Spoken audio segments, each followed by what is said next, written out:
ജിലാപ്പിയോർക്ക് black velvet organza സീമാസിന്ന് purchase ചെയ്ത shorts video ഞാൻ ഇട്ടിട്ടുണ്ടായില്ലേ. ആ മെറ്റീരിയൽ ഉപയോഗിച്ചിട്ട് ഒരു ഫ്രോക്ക് തയ്ച്ചെടുത്താലോ. ലൈനിങ് വെട്ടി തീർന്നപ്പോഴേക്കും എനിക്കൊരു ബോറടി അല്ല, ഒരുതരം ക്രേവിങ്സ്. അടുക്കളയിൽ പോയി എന്തെങ്കിലും പൊറിക്കാനുണ്ടോ നോക്കിയപ്പോൾ ഈ കോൺ ഇരിക്കണുണ്ടോ. പിന്നെ ഒന്നും നോക്കിയില്ല, ഉപ്പും പെപ്പറും മാത്രം ഇട്ട് ബട്ടറിലൊന്ന് സോട്ട് ചെയ്തെടുത്തു.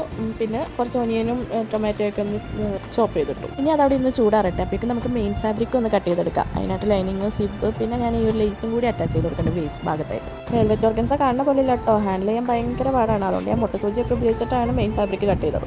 അപ്പോഴേക്കും നമ്മൾ നേരത്തെ ഉണ്ടാക്കി വെച്ച കോൺ ചൂടാറിയ സ്ഥിതിക്ക് വിശ്രമവേളകൾ ആനന്ദകരമാക്കാൻ വേണ്ടി ഇടയ്ക്ക് അതും കൂടി കുറച്ചുകൊണ്ടിരിക്കാം.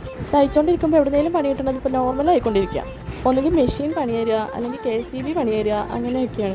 ഇന്നിപ്പോൾ ഈ ട്രൈപ്പോഡാണ്. അതുകൊണ്ട് തയ്ക്കാൻ പറ്റായിക്കൊന്നുമില്ല. പക്ഷെ നമ്മൾ സ്റ്റിച്ചിങ് മാത്രമല്ലല്ലോ, ഷൂട്ടിങ്ങും കൂടി ഇല്ലേ. ഈ ട്രൈപ്പോഡ് ഞങ്ങൾ പുതിയത് മേടിച്ചതായിരുന്നു. പക്ഷെ അതിൽ തുരുമ്പെടുത്തേക്കണത് കണ്ടായിരുന്ന. അതിനർത്ഥം ഇത് ആരോ അയച്ച് പണിതിട്ടുണ്ടെന്നല്ലേ. എന്തായാലും എല്ലാ ബിസിനസ്സിലും മായം തന്നെ. കേൾക്കാൻ ശരിയാക്കിക്കൊണ്ടിരിക്കുകയാണ്. അപ്പോഴേക്കും ഞാൻ എൻ്റെ വലിയ ട്രൈപ്പോഡിൽ ഷൂട്ട് ചെയ്തു. ഇത് നമുക്ക് ഗില്ലാ പീസ് ഇട്ടിട്ടുള്ള ഫൈനൽ റിസൾട്ട് നോക്കിയാലോ.